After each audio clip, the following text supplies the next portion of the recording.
Il est mignon, trop mignon, trop mignon. C'est peut-être un très beau chiot, mais en IMO, il est zéro. Pour être proprio, c'est Bruno.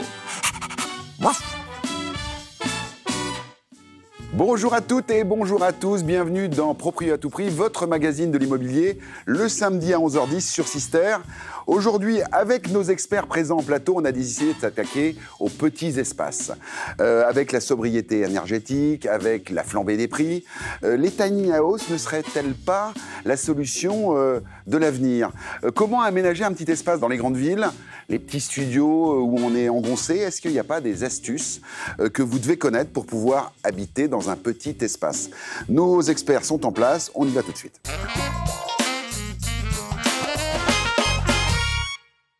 Les tiny house, c'est une vraie tendance. 5000 tiny house en France aujourd'hui. Nos experts sont avec nous pour parler de ce phénomène. On a bien sûr Marie du Beaujolais-Val-de-Saône. Bonjour Bruno. Guillaume qui vient pour la première fois de Montpellier. Bonjour Bruno, merci. Et voilà, et bien évidemment la charmante Tiffany qui vient du Nord. Merci. Et qui nous prépare un pâté au maroilles des familles. C'est ça, pâté au maroilles qui a été fait directement du producteur. Donc, au consommateur, tu vas nous faire passer ça. C'est ça. Alors, c'est toujours un honneur et un plaisir de présenter le grand, le beau, notre notaire attitré, notre notaire préféré, représentant de la Chambre des notaires de Paris. Maître Pontenot est avec nous et nous éclairera sur la législation des tiny house, notamment dans cette partie qui n'est pas simple. Hein. Je vais avouer mon incertitude, oui, sur la question. Bon, pour commencer cette partie, Tiffany a bien travaillé. Elle a été demandée aux passants. Qu'est-ce que c'est une tiny house? Regardez.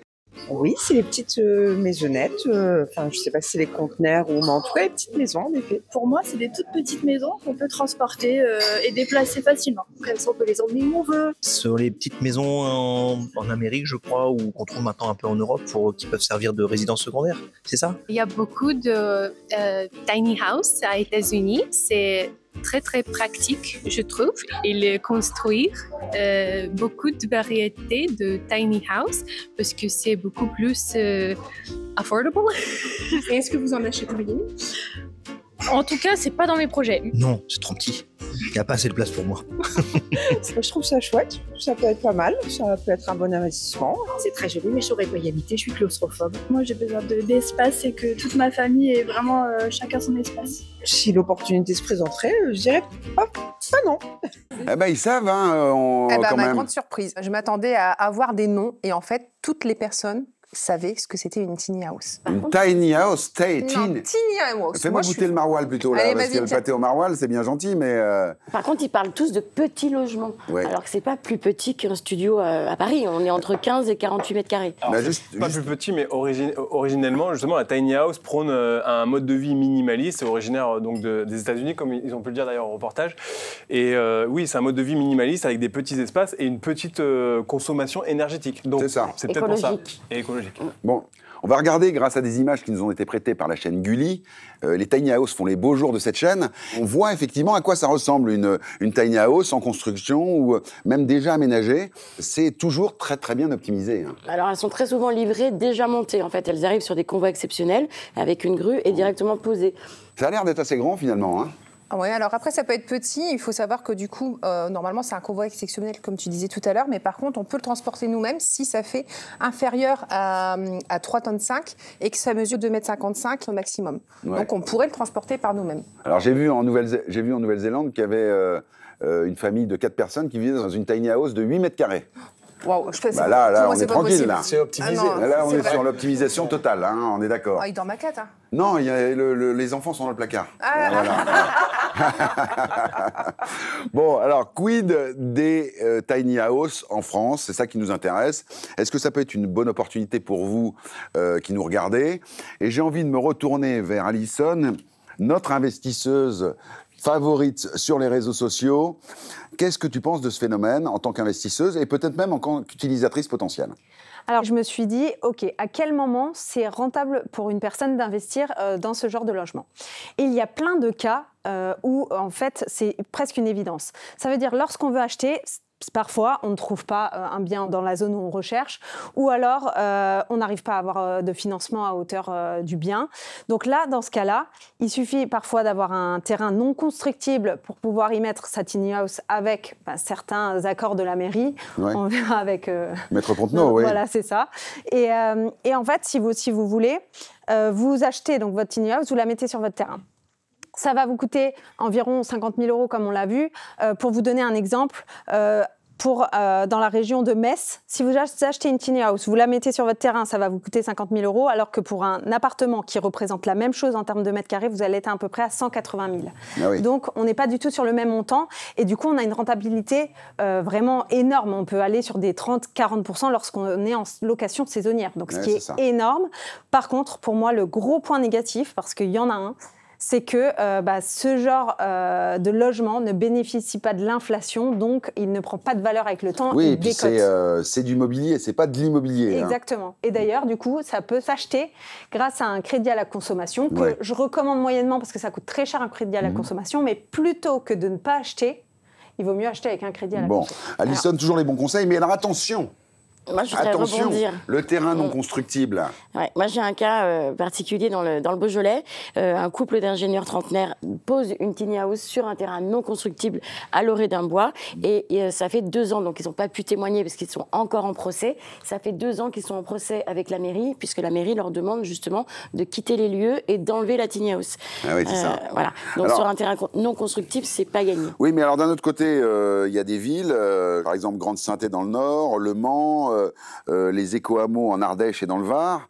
Il y a plusieurs collectivités qui encouragent ces tiny house grâce à leur faible consommation énergétique. Alors, maître, vous qui êtes notre maître à penser sur la législation, qu'est-ce que c'est que la législation des tiny house en France ? Il n'y en a pas, spécifiquement.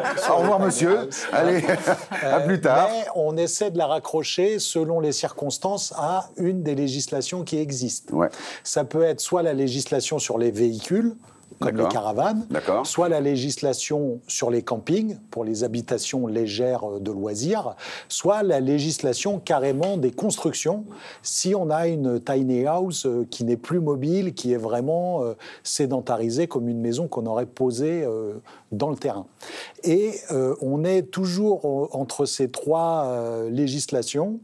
Et en tout cas, c'est clair qu'il y a des règles à respecter. Ce n'est pas une zone de non-droit, mais on se demande toujours, en fonction du contexte, laquelle de ces législations doit être appliquée. Oui, et puis ça dépend aussi de la mairie et de la ville dans laquelle on est. Et de la taille de la tiny house. Et de la taille de la tiny house. Moins de 20 mètres carrés, c'est une déclaration préalable à la mairie. Et plus de 20 mètres carrés, c'est très souvent un permis de construire. Alors, plus précisément, si vous êtes intéressé par une tiny house, vous pouvez l'installer sur un terrain non constructible, entre guillemets, si elle reste mobile. L'usage doit en être récréatif, c'est-à-dire ne pas l'habiter à l'année, et interdit de l'occuper plus de 3 mois consécutifs. Donc là, on n'est pas sur une habitation, on est sur... on est vraiment sur un véhicule à usage récréatif. Comme un camping, en fait. On est sur un camping comme les mobilhommes. Un camping-car. Et pour autant, tu as des personnes qui s'en servent comme résidence principale, donc là, les règles ne sont pas applicables. Bon, Guillaume, ça tombe bien que tu parles, puisque tu as été voir un garçon très malin. Alors, j'ai été voir un garçon très malin, juste pour amener une petite précision. Il y a clairement un flou juridique sur les tiny house, et ce qui est important de savoir, c'est qu'en France, il y a justement des collectifs qui sont formés et qui vous accompagnent dans l'installation de votre tiny house, si jamais vous voulez vous lancer dans l'aventure. Il y a même des écolieux où on réunit des tiny house. Enfin, il y a beaucoup d'initiatives autour de ça. Et ces collectifs sont hyper réactifs, donc c'est hyper intéressant. C'était pas ma question initiale, mais alors Thibaut Mallet. Pour revenir à la question, Thibaut Mallet, donc un designer bois qui est très malin, que j'ai eu la chance de pouvoir interviewer. Donc il a décidé lui de construire lui-même sa tiny house. Il a mis entre parenthèses sa vie pendant 8 mois pour ce chantier. Et même si la tiny house est une petite habitation, il n'en reste pas moins que c'est une habitation complète avec vraiment tous les corps de métier réunis au sein de... Et complexe et astucieuse. Exactement. Je suis passionné par l'architecture et les micro-habitats depuis longtemps. Et l'idée, c'était de devenir propriétaire à moindre coût et également de générer des revenus locatifs. Première étape, c'est de trouver le lieu où on va commencer le chantier, donc trouver un hangar assez grand pour pouvoir intégrer une micro-maison. Et ensuite, bien se renseigner sur le budget et sur les étapes de commande des matériaux. Donc ça, c'est les grandes étapes de conception en fait, qui prennent plusieurs mois avant le chantier. Donc c'est vraiment tout un travail de conception en amont sur des plans et des 3D pour vraiment optimiser au maximum l'espace. Moi, j'avais budgétisé à 25 000 € de matériaux. Ça m'a coûté un petit peu plus parce que j'ai intégré une terrasse et beaucoup d'autonomie en énergie et en eau. Donc je suis à 32 000 € pour le budget total du projet. À savoir que j'ai tout fait moi-même, à part l'électricité. Ça rentrait globalement dans le budget d'une tiny house qui peut être compris entre 20 et 80 000 € en fait. Le système d'habitat en tiny house, c'est de trouver plusieurs fonctions à chaque mobilier. Concrètement, nous on a mis en place un système de tables rétractables par exemple et de bancs qu'on puisse ranger sous le coin de nuit. Et ça nous permet d'avoir des assises, des systèmes de rangement et également voilà, d'optimiser l'espace dans la cuisine avec des marches rétractables, etc. Donc c'est vraiment une conception assez poussée dans chaque détail pour chaque mobilier. La législation est encore assez floue sur ce système d'habitat en France, donc c'est vraiment se rapprocher des communes et des mairies pour développer le projet avec eux et leur montrer tout l'avantage de ce type d'habitat. Ben voilà, alors là on comprend très bien le projet, hein. Une tiny house pas très chère parce que construite par lui-même, des aménagements très astucieux et il en a parlé également, une consommation énergétique optimisée au maximum. Dans son cas de figure, elle est complètement autonome, donc il récupère les eaux de pluie qui filtrent avec un système de filtration à l'intérieur de la tiny house, il a des panneaux solaires qui l'alimentent en électricité et on a des toilettes sèches. Donc il y a vraiment une autonomie totale de la maison pendant plusieurs mois si on veut. Oui, c'est ça. Qu'est-ce qu'on en pense? Est-ce que ça vous dirait, vous, d'habiter une tiny? Non. Moi, pour mes enfants, je mettrais bien un studio, et puis qu'ils puissent être indépendants, et ça peut être sympa pour les enfants, je trouve. Non seulement ça me dirait, mais en plus, je pense que c'est nécessaire, c'est une philosophie de vie. La tiny house, ça prône la consommation minimale et une vie un petit peu plus... un peu différente de ce qu'on Attention. Un grand défenseur de la planète. Bravo, Guillaume, bravo. Et alors, notre notaire, alors il est... Moi, j'aime trop la pierre. Ah oui, voilà, c'est ça. Et puis, il n'y a pas de frais de notaire sur les tiny. Malheureusement. Voilà. Et tu disais, Marie? Ouais, par contre, le coût... de la tiny de Thibaut, de Thibaut, c'est pas du tout le coût de l'achat d'une tiny. Ah bah non. Voilà, parce il le dit, hein, c'est entre 20 et 80 000 €. Oui, c'est ça, on est à 2 000 € du mètre carré à peu près. Et par contre, on peut personnaliser sa tiny house. Donc on peut aujourd'hui choisir des tiny house pour les personnes à mobilité réduite ou avec des toits terrasses, des toits végétalisés. Donc c'est assez... Il livre ça sur des convois exceptionnels. Beaucoup d'innovation. Voilà. Et il pose ça avec une grue, c'est assez impressionnant. Bon, installation rapide, effectivement, ça peut être une très bonne habitation complémentaire pour ses ados ou pour un bureau ou des choses. Une ou salle même de pour sport, une salle de musique. Voire une location si jamais on s'entend bien avec sa mairie. Exactement. Oui. Et puis en fonction des profils des acquéreurs, on peut acheter une tiny house complètement livrée, finie, ou alors une tiny house simplement hors d'eau, hors d'air, en kit, pour les gens qui sont un petit peu bricoleurs, pas autant que Thibaut Mallet, mais qui le sont quand même et qui voudraient essayer de construire par eux-mêmes. Et ça se situe où, ça, tiny, là, qu'on sache? Alors c'est en Lozère, sur un terrain privé, sur le terrain de ses parents. C'est ça. Oui, donc ça a été plus facile. Plus facile. Et encore, malgré ça, ça a été... voilà, il a fallu qu'il fasse... ce phénomène de tiny house fait rêver. Hein. Jean-Sébastien, qu'on connaît bien, a été rencontrer Lucie, qui rêve, mais alors elle rêve, d'habiter une tiny house. Elle nous explique qu'elle a déjà tout pensé, elle a déjà tout prévu. Regardez, c'est assez édifiant. Qu'est-ce qui t'attire dans les tiny house ? Ce qui me plaît, c'est le mode de vie qui va tout autour. C'est le côté un peu vivre, c'est le côté minimaliste, de vivre avec l'essentiel et le fait d'être dans un petit espace mais hyper bien aménagé. Et je trouve qu'un espace très bien aménagé, c'est encore mieux qu'un appartement plus grand mais des fois moins bien aménagé et fonctionnel. Et je me suis dit, avec mon métier de décoratrice, le plus fou, ça serait de faire les plans de ma tiny house. Donc du coup, je me suis, on va dire, amusée à faire une modélisation de la tiny house un peu de rêve, quoi. Mais aujourd'hui, pourquoi ton rêve ne se concrétise pas? C'est quoi qui bloque? Actuellement, ce qui bloque, c'est le côté financier. C'est vrai que ça a quand même un certain coût, c'est quand même, il y a pas mal d'aspects techniques à prendre en compte. Il y a aussi des autorisations à avoir. Il faut trouver le terrain, il y a l'achat en elle-même de la tiny house. C'est au moins minimum à partir de 70 000 €. Et après, il y a tout le coût éventuellement d'un aménagement intérieur si c'est vraiment particulier. Il faut vraiment être prêt à tout ça et mettre de côté suffisamment aussi. Ok. Ouais. Tu as déjà mis en place des actions pour te préparer à ce minimalisme? J'y pense tous les ans, un peu quand je fais mon ménage de printemps. C'est ce qui me pousse un peu à arriver à me séparer des choses que j'utilise plus. Parce que du coup, le but, justement, c'est de ne plus avoir beaucoup de choses qui, au final, sont très matérialistes. Et c'est des choses auxquelles on dit toujours on ne sait jamais. Et au final, on n'en a pas besoin. Donc j'aimerais me concentrer sur les choses les plus essentielles pour moi, quoi. L'essentiel, c'est que de trouver un chez-soi qui nous ressemble et aménager comme on s'y sent bien, quoi. Voilà, c'est hyper important. Voilà, un aménagement qui nous ressemble. Donc effectivement, elle aime les petits espaces aménagés à son goût. Elle a tout pensé, hein. Elle est seule et sans enfants. Oui, seule et sans enfants. Ouais. Après, c'est vrai qu'on a des grandes maisons, on accumule beaucoup de choses et c'est vrai que c'est plutôt pas trop mal de partir sur des petits espaces parce que plus c'est petit, moins on en met. Plus c'est petit, plus c'est mignon. Et plus c'est mignon. Voilà.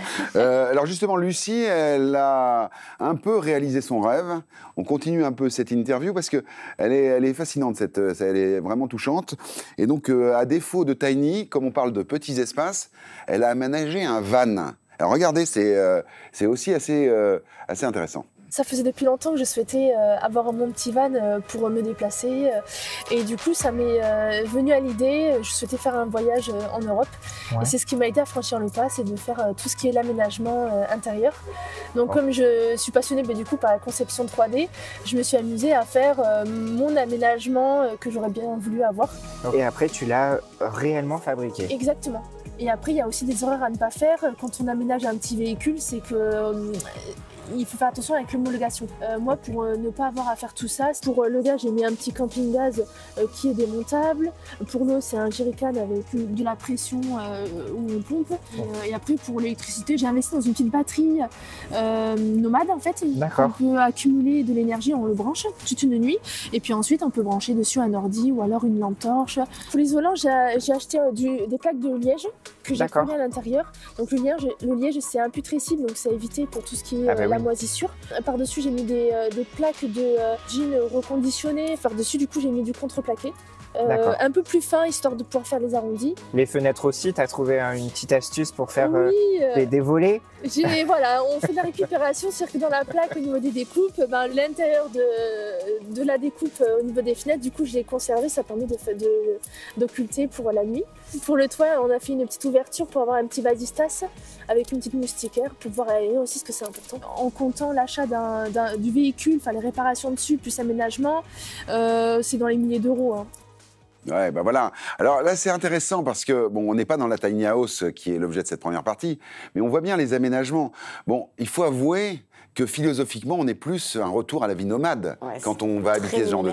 Très minimaliste. Tout le monde n'est pas capable de vivre comme ça, ou alors en route pour des vacances, en road trip. L'idée de base, c'est ça, c'est de vivre plus simplement, avec moins de choses au quotidien et avec un impact carbone le plus faible possible, quoi. Ouais, c'est ça. Une nouvelle philosophie. Une nouvelle philosophie. Bon, alors merci beaucoup pour toutes ces précisions. On va voir en deuxième partie comment aménager justement les petits espaces à l'image de ce que nous a montré Lucie, dans les appartements des grandes villes, en particulier à Paris, sous les combles. Il y a plein d'astuces. On recevra un architecte qui nous expliquera plein de détails en troisième partie.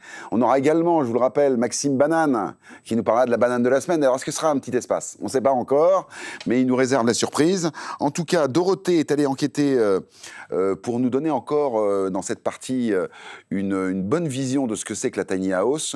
Elle a été enquêtée chez un des fabricants français les plus importants. Mais d'abord, avant ce reportage, le petit récap de cette partie. Aujourd'hui en France, il existe énormément d'habitats dits alternatifs sur le territoire. Parmi eux, on recense environ 5000 tiny house. Le marché est en forte croissance avec une augmentation des demandes entre 10 et 20% sur les dernières années. Les tiny houses sont composées à 70% de résidences secondaires ou de logements touristiques et 30% d'entre elles sont envisagées comme des habitations principales, notamment chez les personnes attirées par un mode de vie minimaliste.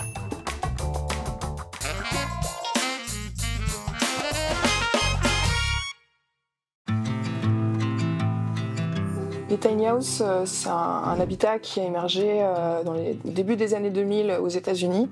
Au début, c'était surtout un habitat d'urgence, on va dire. Donc, suite à l'ouragan Katrina, suite à la crise des subprimes, beaucoup de gens ont perdu leur maison et du coup se sont tournés vers la tiny house parce que c'était mobile, parce que c'était plus rapide à construire. Et puis après, ça s'est démocratisé un petit peu plus et ça a convenu à des gens qui, au-delà de l'urgence, remettaient simplement en question leurs besoins en logement.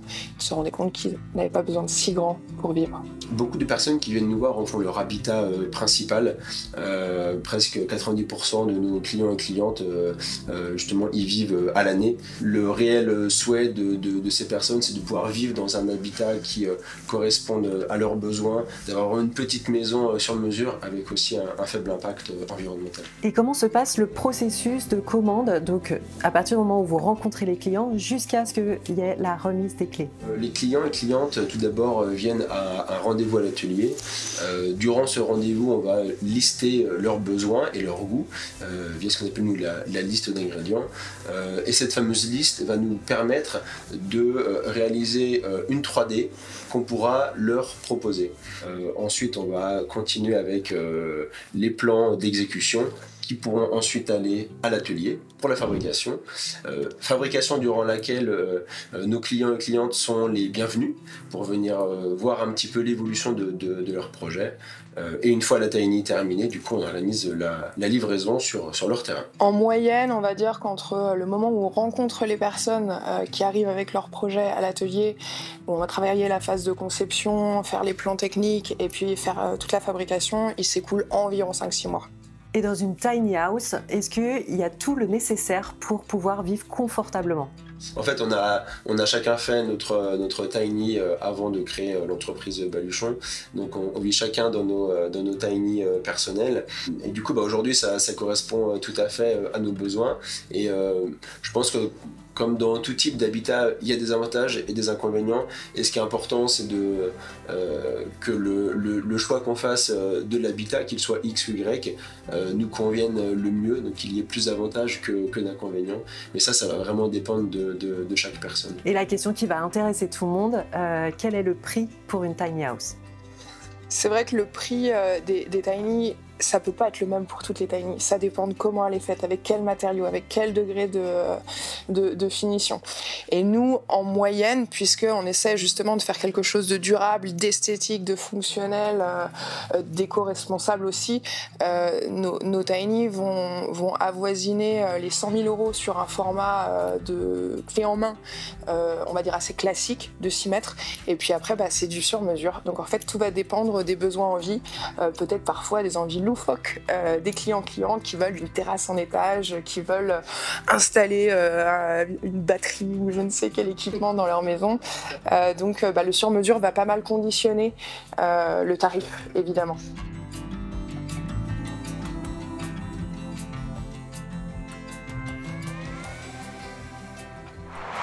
Voilà, alors les tiny house, un bel exemple d'aménagement intérieur optimisé.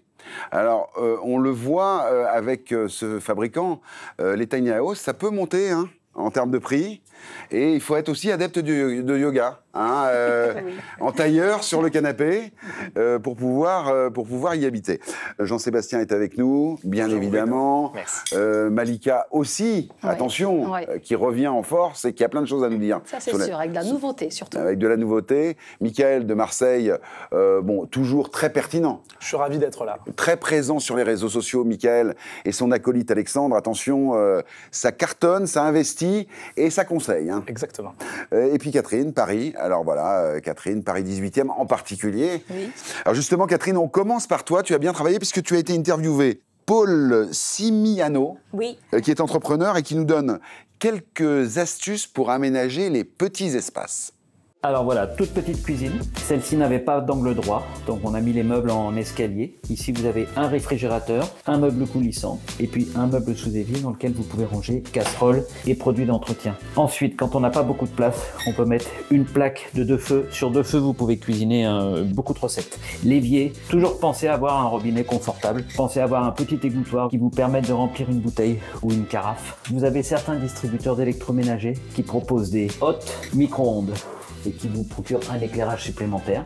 Toujours mettre des couleurs dans une cuisine, bon, ça c'est une question de goût. Ça rend le coin photogénique pour ceux qui font de la location. La pièce fait 10-12 mètres carrés. Ce qui a été privilégié, c'est le parquet. Ça donne une impression de chaleur. La cheminée a été préservée. On a plutôt tendance à les peindre de façon à en faire un petit bar ou quelque chose. Mais ce qu'il faut penser, c'est aller chercher de la lumière, donc faut pas hésiter à mettre des miroirs. Vous avez des formats de miroirs comme ça en briques qui reflètent, qui sont faciles à nettoyer, qui peuvent prendre un mur et qui en fait rendent la pièce beaucoup plus agréable et paraît beaucoup plus grand. Et ensuite, ne pas avoir peur de diviser au niveau des couleurs, c'est-à-dire de mettre des moulures. Plutôt que de mettre des éléments qui font toute la hauteur, ne pas avoir peur de casser, avoir un élément bas et des éléments hauts dans une petite pièce.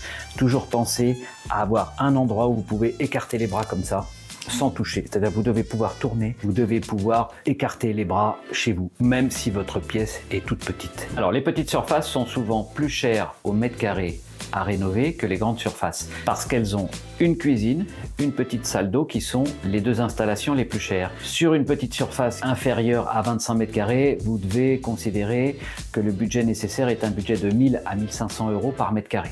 Pour un 20 mètres carrés, vous considérez un petit peu moins de 30 000 euros.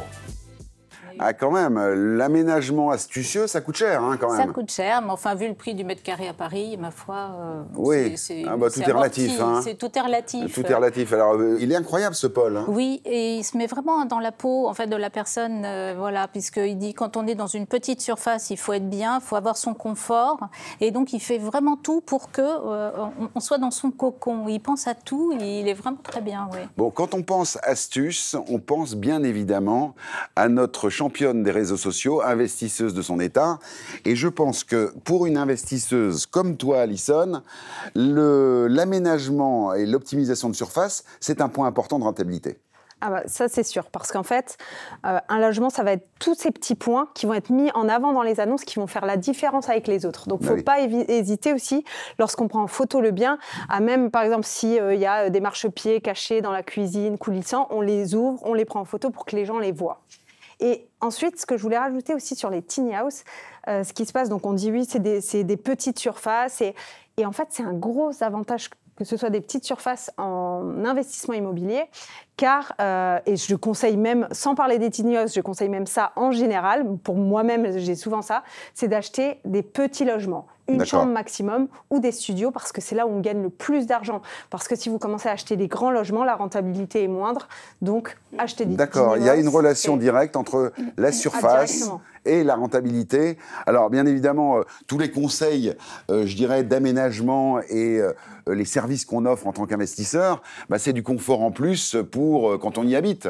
Mika. Exactement, c'est important d'optimiser un petit espace, surtout pour de la location.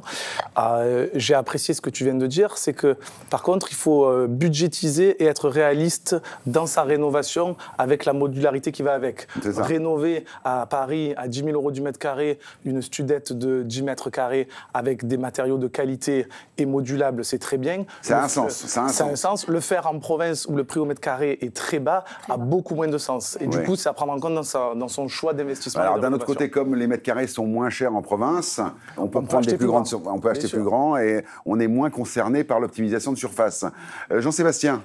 Mais justement, tu vois, par rapport aux optimisations de surface, souvent on va avoir des marchands de biens qui vont chercher à faire des découpes et du coup à faire des petits logements et ils vont chercher à faire à moindre coût ces rénovations, mais en même temps ces petits espaces. J'ai eu un marchand, il a acheté un ensemble, il a découpé 3 studios, tu vois, 27 mètres carrés. Sauf qu'en fait, il a optimisé, il a créé des mezzanines, il a fait 42 mètres carrés. Moi, je voudrais que dans cette partie, on on donne des bons conseils d'aménagement des petits espaces. Parce que c'est ça qui nous intéresse. On achète ce qu'on peut en termes de surface, surtout dans les grandes villes, pour optimiser sa salle de bain. Qu'est-ce qu'on peut faire? Qui s'y colle? Avec des meubles de multifonction. Ouais. Donc ça peut beaucoup aider. Les meubles suspendus? Des meubles suspendus, de la couleur, des miroirs qui vont donner l'impression d'avoir des pièces un peu plus grandes. Ouais. Des rangements verticaux, par exemple. Des rangements verticaux, exactement. Des étagères murales. Et faire une combinaison, une fois j'ai trouvé ça dans un hôtel, j'ai été très étonné. Ils avaient combiné la partie douche avec la partie toilette et la partie lavabo. Donc en fait, ils avaient optimisé dans 1,5 mètre et demi la totalité et c'était fonctionnel, c'était tout à fait utilisable. Moi, ma mère m'avait toujours dit de ne pas faire pipi dans la douche. Hein. Je ne comprends pas, mais bon. Très important dans le petit espace, l'ouverture et le sens des portes. La porte en galandage, la porte coulissante va faire gagner énormément d'espace dans la circulation. C'est la même chose hein, pour nos amis, galandage, porte à galandage et porte coulissante, c'est la même chose. Galandage, elle rentre dans la cloison, coulissante, elle ne rentre pas dans la cloison, c'est un peu moins cher. On sent le technicien. Alors là, il m'a cassé. Cassé, alors là, ça y est. Non, mais couleur blanche, c'est important. C'est vrai qu'il a dit que c'était plutôt pas mal d'avoir une double couleur. Moi, non, je suis tranché. Dans le petit espace, je veux du blanc, du beige, des couleurs claires et douces pour que le logement paraisse plus grand. Plus grand. Une chambre. Alors, souvent, on a un appartement avec peut-être une chambre pour l'enfant qui est là. Il y a le deuxième qui arrive. Comment on fait pour partager la chambre et que les deux enfants aient en fait leur espace? C'est quoi les astuces des experts là? Alors, on peut optimiser la pièce avec des cloisons légères, différencier de couleurs, mais des tapis, par exemple pour le garçon, de tapis bleu, pour la fille, tapis rose. On peut aussi les couleurs et les lumières. Ça peut agrandir visuellement la pièce. On peut jouer aussi avec des lits superposés, par exemple aussi. C'est un gagne. Il y a même mieux que les lits superposés, Malika. J'ai vu des chambres sur les réseaux sociaux. Je ne sais pas si vous êtes tombé sur ces petites vidéos 3D où en fait un petit espace où en fait on divise la pièce en deux. On met des cloisons qui sont aussi des rangements avec des lits qui sont à deux niveaux différents. C'est assez impressionnant en termes d'astuces. Et finalement, quand les travaux sont terminés, il y a du rangement, il y a de l'indépendance pour chacun des deux enfants, et il y a même des bureaux, je dirais, indépendants pour chacun des deux enfants, dans la même surface que pour la chambre initiale. On utilise et l'intimité respectée. Et l'intimité respectée. Exactement. Non mais c'est ça, après c'est vraiment utiliser cet espace de hauteur, bénéficier de la hauteur, et même une chambre où il y a un dressing, en fait on va retirer ce dressing puisqu'on va créer les deux espaces pour les deux enfants, et on va optimiser, on va créer des rangements sous les lits, ça revient beaucoup. Avant on trouvait ça daté, mais les rangements sous les lits, ça revient énormément. Bah oui, bien sûr. Bon, la cuisine, la cuisine. Là, nos amis ils veulent savoir comment optimiser la cuisine. Moi, c'est toujours le bordel dans ma cuisine. Moi, comment je fais pour gagner de la place? Là, on l'a vu, donc dans 1 mètre carré, parce qu'elle fait 1 mètre carré, la cuisine, on peut suffisamment mettre les plaques, le frigo, tout passe. Hein. Il y a des petits lavabos. Donc des petits aménagements électriques de cuisson. Il y a des le four micro-ondes hot quand même. Hein. Oui, ça, c'est fou. 2 en 1. Hein? Vive la technologie. Hein. Chez les cuisinistes, tu vois, je suis en train de prévoir mon projet cuisine, donc je me renseigne beaucoup. Il y a 2 choses qui m'ont fortement étonné. C'est déjà l'angle. Maintenant, on a des optimisations avec un tiroir et ça sort le 2e tiroir, donc on a l'angle qui est totalement optimisé. On verra des images tout à l'heure d'un certain nombre d'aménagements, mais effectivement. Et dans les tiroirs, les meubles avec 3 tiroirs, en fait, on ouvre le premier, mais on a un 2e tiroir à l'intérieur, à l'anglaise, ils appellent ça. Et c'est vrai que, j'étais bluffé les plans de travail coulissants. Ils font même des meubles hauts maintenant, que pareil, donc on peut descendre. Ce qui fait que même si, moi qui suis petite, par exemple, j'aurais bien du mal à aller en haut du placard, on peut le descendre, en fait, l'amener à sa surface. Vous en avez d'autres ou pas? Quand on a le studio, le fameux lit qu'on va escamotable. Là, hop, ça redevient une bibliothèque. Le lit escamotable. Mais oui, c'est chouette ça, puisque on récupère l'espace. Moi, j'aurais toujours peur, comme dans les James Bond, de me retrouver dans le truc ou dans comment ça s'appelle, le 5e élément, où on se retrouve dans le frigo. Non, moi j'en ai eu, ça tient bon. Après, il faut mettre le prix parce qu'effectivement, il faut que ça supporte le poids quand même. Il y a les lits aussi maintenant au plafond. Électriques et qui se baissent. Comme la télé, pareil. Justement, Paul Malignac, Catherine, tu as été le voir, et il n'est pas en reste non. Pour l'aménagement intérieur. On regarde les images. Nous sommes spécialistes des aménagements des espaces restreints avec des solutions astucieuses et innovantes. Nous accompagnons les clients dans l'aménagement de leurs petits espaces. On a différents cas de figure. On peut rencontrer les familles recomposées avec différentes typologies de personnes dans la famille la semaine et le week-end. Une jeune fille qui va partager avec ses demi-frères et sœurs sa chambre le week-end de façon récurrente mais pas permanente. On a aussi d'autres typologies comme les grands-parents qui ont pris une maison à la retraite au bord de la mer et qui sont d'eux la majorité du temps, mais par contre peuvent avoir des enfants, des petits-enfants qui viennent pendant les vacances scolaires. On a également des gens qui ont en primo-accédant des biens de petite taille et de taille modeste dans Paris intramuros et il faut effectivement trouver des astuces et des solutions pour rentrer toutes les fonctions dans un petit appartement. Et le soir, on fait apparaître le couchage qui descend du plafond. On a littéralement un studio 3 pièces. On a une table de salle à manger qui peut apparaître du mur d'un simple mouvement. Et là, on a une grande table de salle à manger pour recevoir la famille. Donc nous avons ici un couchage en hauteur dans une chambre d'enfant avec un grand bureau pour travailler, mais la spécificité reste l'escalier avec des rangements et des tiroirs à tous les étages, ce qui permet d'être optimal en termes de rangement et pratique pour monter se coucher. Hop. Donc dans un petit couloir ou une entrée, on a la possibilité d'avoir un grand bureau pour le télétravail avec des lumières, une prise électrique et un plan de travail. On est effectivement l'opposé de la grande distribution qui propose des meubles standardisés. Nous nous adaptons aux besoins et aux espaces de nos clients.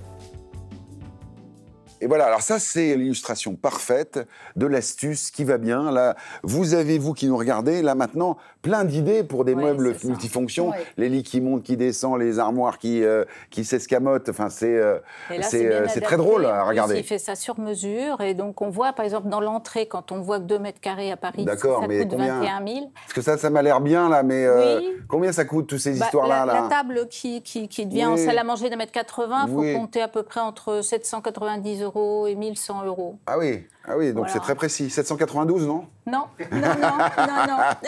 D'accord. Mais bon, c'est du sur-mesure, donc après, il faut voir. C'est pas mal, mais c'est pas mal. Le lit qui monte, c'est entre 3 000 et 6 000 €. Ah oui. Quand on gagne 3 mètres carrés, quand même, c'est toujours pareil. Oui, ça fait un petit peu mal ça fait cher la nuit. Hein. Oui, mais bon, c'est vite rentabilisé. C'est vite rentabilisé, effectivement. Puis c'est un confort, je dirais, astucieux pour gagner des mètres carrés en journée. C'est ça. Et puis j'ai rencontré des clients qui ont acheté donc, ce système-là, qui 15 ans après l'avaient toujours, et c'est toujours en bon fonctionnement. Donc, Michael, tu voulais dire quelque chose ? Depuis le confinement, il y a eu quand même un changement de la perception de l'espace par le Français sur son habitation. Et du coup, toute cette modularité qui coûte très cher est aussi due au fait qu'il y a de plus en plus de télétravail, au fait que 70% des Français habitant en appartement trouvent qu'il leur manque une chambre supplémentaire ou un espace de travail supplémentaire. Donc tout ce business-là autour de la modularité vient répondre à une problématique de manque d'espace chez la plupart des Français. C'est ça, effectivement. En fait, Bruno, l'accent est surtout mis sur les points essentiels, en fait, pour meubler un petit logement. D'accord. C'est pour ça qu'il a rajouté le bureau, parce qu'il a fait le fameux 3 en 1. Voilà, c'est ça. Alors, donnons la parole, grâce à Michael, à le pro du domaine, un archi d'intérieur, une archi d'intérieur d'ailleurs, qui s'appelle Héloïse. Tu as été l'interviewer et là, du coup, elle nous montre un exemple concret. Tout à fait. On regarde. Je suis architecte d'intérieur à Marseille et dans ses environs. Et mon rôle, c'est de rendre fonctionnel et d'optimiser tous les mètres carrés, notamment pour les petits espaces. Aujourd'hui, je vais vous parler d'un studio de 20 mètres carrés que j'ai repensé et rénové pour une cliente qui avait 3 besoins. Le premier, elle voulait rajouter un maximum de rangement, notamment tous ses livres dans une belle bibliothèque. Ensuite, elle voulait pouvoir recevoir ses amis et sa famille, donc on a dû penser pour avoir 4 à 6 places. Et pour finir, elle souhaitait optimiser le tout et avoir un côté modulable. Pour le côté modulable, on a fait en sorte que le lit ne soit pas visible en général et qu'on ait un lit escamotable pour que la nuit, tout l'espace se transforme et que le jour, elle puisse également recevoir. C'est pourquoi on a aussi mis une table justement escamotable pour recevoir les 4 à 6 personnes et une télévision qui puisse être dissimulée quand elle préférait lire. Pour maximiser les rangements, on s'est servi de toute la hauteur sous plafond pour créer une belle bibliothèque. On s'est servi de la cuisine en mettant le maximum de rangements jusqu'au plafond également, et de la salle d'eau pour créer et optimiser au maximum. Chaque centimètre a été entièrement pensé pour que tout soit le plus optimal et fonctionnel possible et qu'elle s'y sente comme chez elle. Je vais vous parler d'une chambre de bonne de 10 mètres carrés sur Marseille, pour laquelle il y avait donc des WC et une salle d'eau sur le palier, mais qui était partagée et utilisée par 5 autres logements. L'idée et la contrainte de place était donc de rentrer ces WC et cette salle d'eau au sein de ces 10 mètres carrés, afin d'individualiser et de contrôler le budget. Pour optimiser chaque mètre carré, on a d'abord créé des rangements toute hauteur en rentrant, avec la salle d'eau qui a été faite sur la partie gauche. Et ensuite, pour avoir deux fonctions complètement distinctes, on a donc mis en place un lit escamotable qui pouvait se baisser la nuit tombée et se relever et donc permettre cette fois à la table de se baisser pour la partie bureau et table à manger. La réussite de ce projet passe par le fait qu'on puisse vivre correctement dans 10 mètres carrés en ayant tout le confort nécessaire et un espace complètement fonctionnel. Ouais, incroyable cette fille. Alors donc là, deux exemples très concrets, hein, 20 mètres carrés, 10 mètres carrés. On a l'impression d'être dans un 100 mètres carrés, là, dans le 20 mètres carrés quasiment. Exactement. Là. On parle toujours d'un prix au mètre carré, mais personne ne parle de prix en mètre cube. Ah. Donc ce qui est intéressant quand on achète un appartement, c'est qu'on va acheter une studette de 10 mètres carrés avec 2,50 m d'auteur sous plafond. Oui, c'est pas pareil. Peut-être le même prix que si elle avait 4 mètres d'auteur sous plafond. C'est ça. Et du coup, la modularité qu'on va pouvoir apporter avec de la hauteur sous plafond, et on le retrouve souvent dans les immeubles marseillais, les immeubles haussmanniens, permet du coup cet aménagement. Toi, tu n'es pas loin de me parler du mètre carré ressenti, toi. Hein. Non, toi, attention, hein. Je sens ça arriver. Est-ce que tu connais la taille minimum pour louer un logement 9 mètres carrés, oui. 9 mètres carrés. Et pour toi, si on a 5 mètres carrés, est-ce qu'on peut louer un logement de 5 mètres carrés ? A priori, non, sauf peut-être le cubage, non ? Exactement. Du coup, on pourrait louer un appartement de 5 mètres... Un espace de 5 mètres carrés avec 4 mètres d'auteur sous plafond parce qu'on va avoir plus de 20 mètres cubes. Plus de 20 mètres cubes. Et c'est ce qui va nous permettre de faire un espace mezzanine et potentiellement ça, c'est une très bonne info que tu nous donnes parce qu'effectivement, tout le monde pense que c'est 9 mètres carrés, mais c'est sans compter la hauteur du plafond. Exactement. Bon, Malika, tu as un deuxième cas concret. C'est la transformation d'un lieu a priori pas habitable, comme le garage, pour en faire un T2. Oui, exactement. Alors là, c'est Alexandre qui nous parle. On en parle tout de suite après. Okay. Ici, on est à Mont-de-Marsan sur un programme que nous avons réalisé il y a quelques mois. Un ancien garage de 22 mètres carrés qui a été transformé en appartement T2. La particularité de cette opération-là, c'est qu'on avait très peu d'espace, qu'il fallait caler une chambre séparée. Dans 22 mètres carrés, autant vous dire qu'il a fallu faire preuve d'ingéniosité. L'appartement est composé de 2 volumes. Un volume dans lequel on a réussi à installer le séjour, la kitchenette, et grâce à la hauteur sous plafond, on a intégré ce filet avec lequel on a la possibilité de regarder la télé puisque vous avez un rétroprojecteur qui est installé. Derrière, dans l'autre pièce, on a la chambre qui est composée d'un lit surélevé. On manquait un peu de place, donc on a créé des rangements sous le lit avec un espace salle d'eau et un WC qui est dans l'entresol. On réussit donc à caler dans 22 mètres carrés un appartement T2 avec une chambre séparée et la possibilité de recevoir des amis puisqu'on a ce canapé convertible, donc 4 couchages plus un filet, tout le confort, tous les équipements. On est vraiment satisfait du travail qu'on a réalisé sur cet appartement-là. Incroyable. Alors là, effectivement, c'est encore autre chose, Malika. Il faut savoir une chose, c'est dans ce petit logement de 20 mètres carrés, c'est un garage qu'il a rénové, on peut loger 6 personnes. Ouais. Comme on a pu le voir, la mezzanine en forme de filet peut prendre 2 personnes pour dormir, le lit convertible, et le canapé convertible et le lit de la chambre à coucher. Donc ça fait 6 personnes. 6 personnes, exactement. Oui, c'est ça. Non, mais ça, c'est très astucieux. Rangement Malin qu'il a utilisé. Les amis, merci pour vos conseils éclairés. Encore une fois, vous avez été brillants. Brillants, je dirais brillants. Allez, le récap. Merci. Aujourd'hui, dans les grandes agglomérations françaises, environ 25% des logements proposés font partie des toutes petites surfaces, englobant tous les appartements de moins de 30 mètres carrés. Un aménagement intérieur optimisé permet d'améliorer la fonctionnalité de l'espace de plus de 30%. Pour près de 65% des projets d'aménagement pour les toutes petites surfaces, on retrouve l'intégration de solutions modulables comme un lit escamotable, des rangements intégrés ou encore du mobilier multifonction.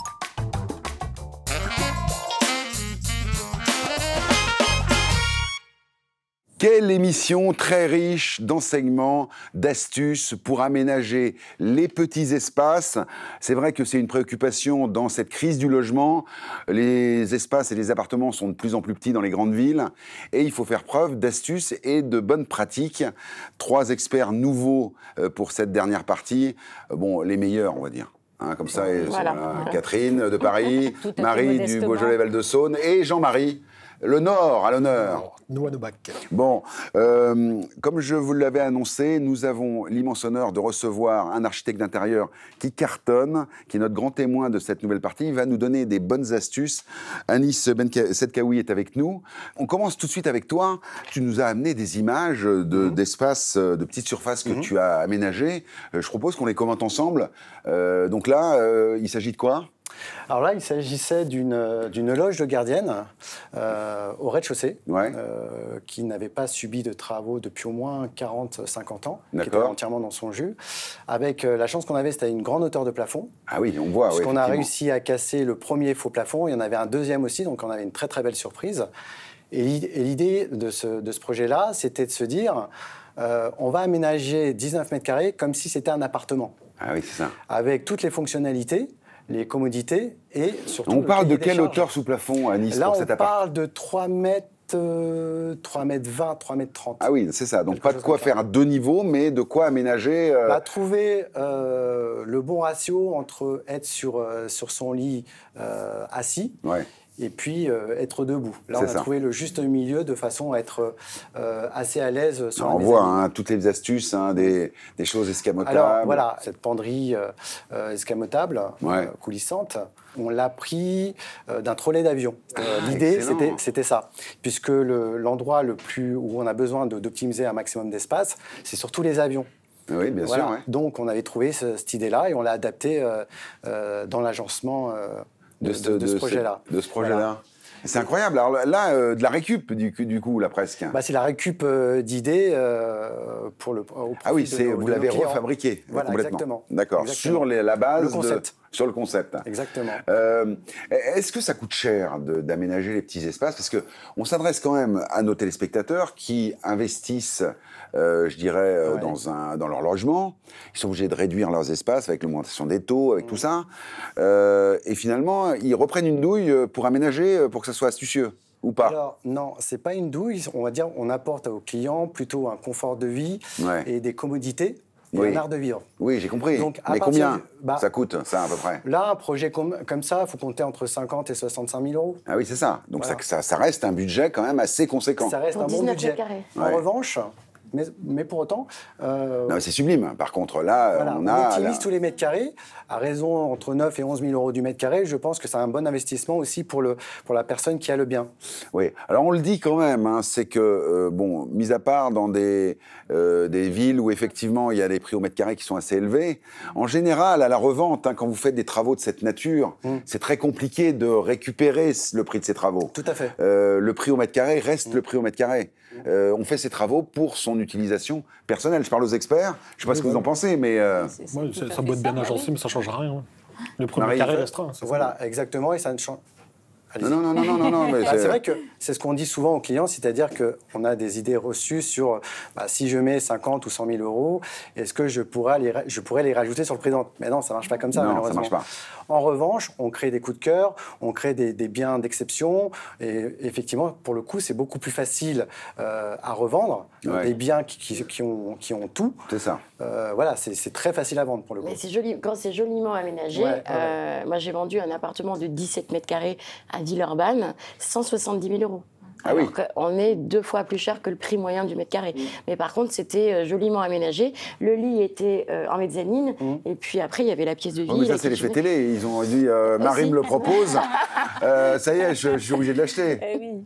Bon, j'aimerais qu'on regarde une petite illustration que tu nous as ramenée, Catherine, sur encore une autre astuce. J'aimerais avoir l'avis de l'architecte. C'est une cloison, c'est ça ? C'est ça, en fait, c'est une cloison amovible. Donc là, c'est typiquement pour les espaces parisiens où on n'a pas de place. Donc on bouge la cloison, on fait descendre derrière le lit. Et il y a même justement encore une cloison amovible qui vient fermer l'emplacement. Donc il y y a soit le lit, où là, bon, c'est l'espace télé, avec derrière le dressing, qui est complètement caché, mais qu'on peut effectivement, Qu'est-ce qu'il en pense, l'architecte? C'est réalisable, ce genre de travaux? Oui. Alors, ce sont des choses que l'on peut faire soit sur mesure, ou soit il y a maintenant des produits manufacturés qu'on peut acheter via des fournisseurs. Voilà. Après, tout a un coût, effectivement. Ça reste des choses qui sont encore pour l'instant pas trop accessibles. Parce que ça reste là, il faut compter très cher. entre 6 000 et 7 500 euros à peu près la cloison amovible. Ah oui. Oui. Installé. Oui. Juste la cloison. Oui. Juste la cloison. Après, il y a tout compris, les matériaux, tout. C'est génial. Alors, est-ce que il y a une tendance dans les grandes villes? Donc toi, tu œuvres plutôt à Paris, hein, on est d'accord? Qu'est-ce que tu dirais aux gens qui achètent des chambres de bonne, par exemple, où il y a la soupente, etc. Il faut y aller. Ouais. Il faut y aller parce que ce type de produits-là sont très intéressants. Et aujourd'hui, beaucoup de gens ont déserté Paris pour aller vivre en province, avoir une autre vie avec leur famille. Pour autant, ils aiment bien aussi avoir un pied à terre à Paris. Et ce type de produit-là, 19 mètres carrés, 20 mètres carrés, 25 mètres carrés, maxi 30 mètres carrés, voilà, ils veulent avoir un petit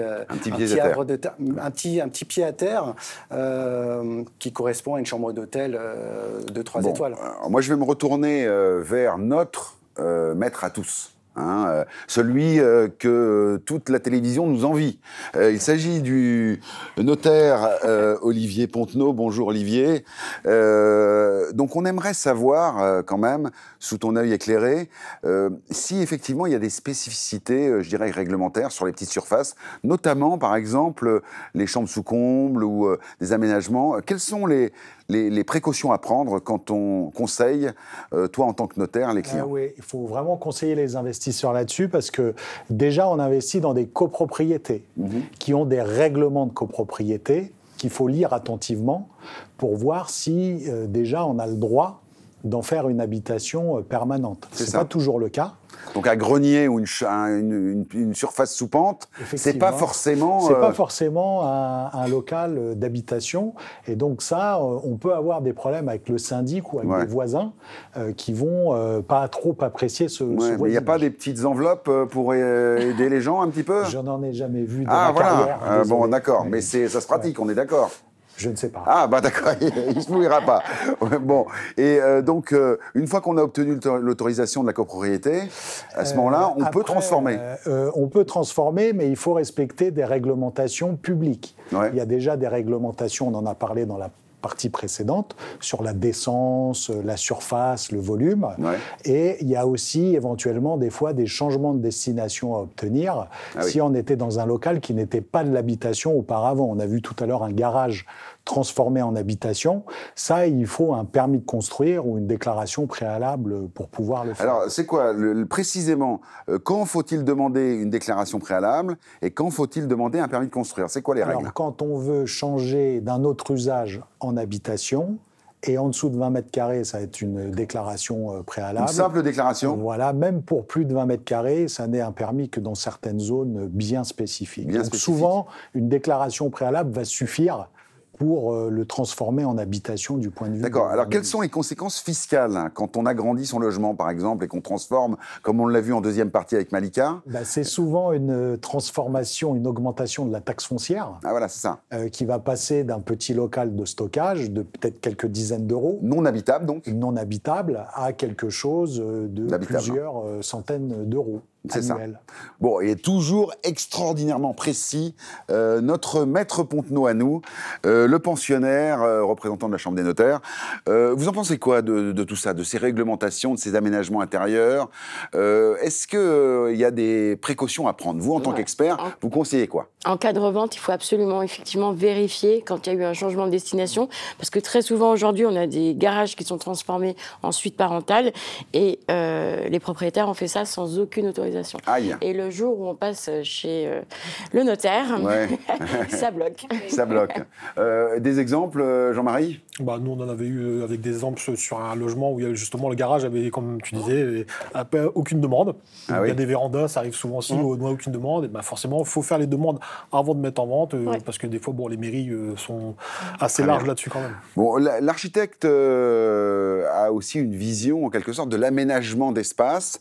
Les transformations rénovation d'espace, les cloisons amovibles. Est-ce qu'il y a des innovations qu'on ne connaîtrait pas, qui arrivent sur le marché aujourd'hui et qui sont tendance? Oui, il y a des systèmes de portes coulissantes et qui se replient aussi automatiquement. C'est-à-dire que, par exemple, vous prenez une porte coulissante à galandage classique qui a une emprise, on va dire, on va dire 63 cm, ou encore à peu près 70 cm de réservation pour que la porte coulisse. Donc, du coup, ça nous fait perdre encore les 70 cm de cloison. Oui, il existe aujourd'hui des portes qui se replient en même temps, ce qui fait que vous gardez 63 cm, c'est le minimum pour passer d'une pièce à l'autre. Ça dépend du gabarit. Circulation. Oui, voilà. Non, mais 63 cm, c'est vraiment très très bien. Voilà. Et après, moi, effectivement... avec ma largeur d'épaule, je passe pas. 63 cm, je vous le dis. 70 cm.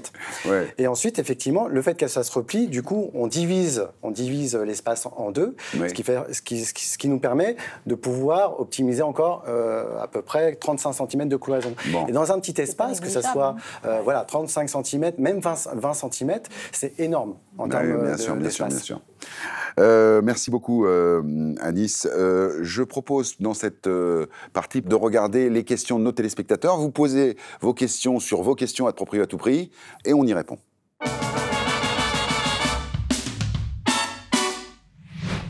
Caroline de Jassan, est-ce que les meubles multifonctions sont vraiment durables? Ah, ça c'est intéressant. Alors effectivement, on n'en a pas parlé pendant cette émission. Est-ce que c'est durable ? Est-ce que c'est solide déjà? Déjà, il faut les acheter chez des fabricants spécialisés. Ça dépend. Après, ça dépend de quoi on parle. Pour quel usage, à quelle fréquence on va les utiliser, en quels matériaux ils sont faits. Oui, voilà, j'imagine. Il y a pas mal de alors, choses. Donc, alors, par exemple, si vous prenez, la réponse, c'est quoi? Je ne sais pas, si vous prenez un dressing qui fait office, je ne sais pas moi, de table ou de cuisine, ou ce genre de choses. Voilà, vous prenez une cuisine qui est derrière vous, faite en mélaminé ou en stratifié ou ce genre de choses. C'est beaucoup plus solide que si vous prenez du bois. C'est ça. Donc, mais la question, c'est est-ce que les meubles multifonctions, les meubles innovants, etc., sont aussi solides, aussi durables que... alors, bien sûr, ça dépend du matériau, mais est-ce que la tendance, c'est d'utiliser des matériaux durables? Oui. Oui, complètement dedans. Ouais, on est complètement dedans. Exactement. Et aujourd'hui, ils sont garantis de 2 à 5 ans en fonction des fabricants. Et rester sur des produits bruts comme le bois brut et puis le massif, on essaye de moins mettre effectivement de mélaminé, de matériaux qui comportent des COV, des cols, des choses comme ça. Donc on revient vraiment à des choses vraiment très, très simples. C'est quoi les COV? Voilà, ce sont les cols polluantes, tout ce qui va constituer, qui va permettre de compresser les copeaux de bois. Non, ça on n'aime pas ça, nous. Voilà, c'est ça. Et parce que mine de rien, on en respire. Voilà. Et beaucoup de gens aujourd'hui sont très sensibles à ça. Bon, deuxième question. Bonjour, je suis Delphine de Montanet. Je voulais savoir si un espace bien aménagé peut faire oublier sa petite taille. Alors, j'ai pas compris. La petite taille de la personne ou la petite taille du logement? Je n'ai pas compris, en fait. Évidemment. Avec les cloisons amovibles. La cloison amovible, évidemment. Qu'est-ce que dit l'architecte? Un espace où on circule de façon instinctive, où c'est fluide, où on a tout de suite nos points de repère, où on a nos rangements et on a toutes les commodités du quotidien. Au final, qu'on vive dans 20 mètres carrés ou dans 25 mètres carrés ou dans 15 mètres carrés, si on a tout ce qu'il faut, tout va bien. On le voit plus. Tout va bien. Tout va bien. On est très à la bourre et on est surtout très impatient de retrouver notre Maxime Banane national qui écume les réseaux sociaux, le net, pour trouver toutes les bananes qu'il y a dans les annonces. Et celle d'aujourd'hui, elle n'est pas piquée des hannetons. La banane de la semaine. Mais oui Bruno, on est plein dans le thème en plus pour aujourd'hui là. T'as fait une émission sur les tiny house, sur les petits espaces. Eh bien j'ai trouvé 9 mètres carrés à Metz pour 77 500 €. Ah oui. Ça fait quand même 8 600 € du mètre à Metz, hein, les amis. Alors le prix moyen, j'ai regardé, c'est 2 736 € du côté de Metz. Donc le propriétaire, il essaye déjà de nous bananer sur le prix, hein, en nous vendant 3 fois plus cher. On lui laisse le bénéfice du doute. On va quand même regarder l'appartement. Peut-être qu'il est tout neuf, peut-être qu'il est super fonctionnel. Hein. Oui. Pas du tout en fait. Hein, donc on est plus proche de la maison des Schtroumpfs qu'un studio fonctionnel tout neuf, hein, avec une cuisine dernier cri pour 1975 et une salle de bain, moins bien qu'un hôtel 1 étoile. Voilà. Alors, on peut lire dans le descriptif que l'appartement est vendu loué avec un loyer de 450 balles, ce qui est le double du loyer fourchette haute du quartier. Donc, 23 € maximum, hein, on voit sur le site là, et lui, il est à 50. Bon. Ouais. Donc le propriétaire vole son locataire et puis il essaie de nous voler nous à la revente aussi. Alors je savais pas que les héritiers de Bernard Madoff ils habitaient à Metz. Du coup c'est pas fini, l'appart est loué en meublé mais sur les photos il évite en exclusivité les meubles que le mec a mis dedans. Voilà. Parce qu'il y a que des Velux, on peut pas rentrer un vrai canapé donc débrouillez-vous avec ça. Hein. Pour conclure, ils ont quand même osé écrire dans l'annonce immeuble refait à neuf. Moi je paye un loyer pour être dans l'appart, hein, pas dans l'immeuble. Cet espace meublé vous offre tout le confort moderne, ne manquez pas cette opportunité unique de vivre dans un environnement dynamique et pratique. On fait le bilan. Moderne, non. Opportunité, non. Dynamique et pratique, non, toujours pas. C'est bien la banane de la semaine, Bruno. C'est la banane de la semaine, effectivement. Je sais pas ce que vous en pensez. Ah, si, là, bravo Maxime. C'est rafraîchissant de voir effectivement ce genre d'abus, hein, on va appeler ça comme ça, et tourner avec la verve de Maxime, c'est toujours un plaisir. Merci beaucoup. À la semaine prochaine, Maxime. Bah oui, Bruno. Et voilà. Donc, c'est déjà le moment de se quitter, les amis. Déjà. Ben oui. Déjà. On voulait remercier Anis pour ses éclairages, vraiment très instructifs et qui nous ont donné beaucoup d'idées. C'est une émission qui a été très riche en bons tuyaux. Si vous nous regardez, remettez-vous l'émission en replay sur M6+, parce qu'effectivement, là, il y a beaucoup d'infos. Hein. Oui. Bon, on se retrouve. À Paris, c'est un sujet. Hein, c'est un sujet. Voilà. On se retrouve la semaine prochaine pour d'autres aventures immobilières. Ciao, salut.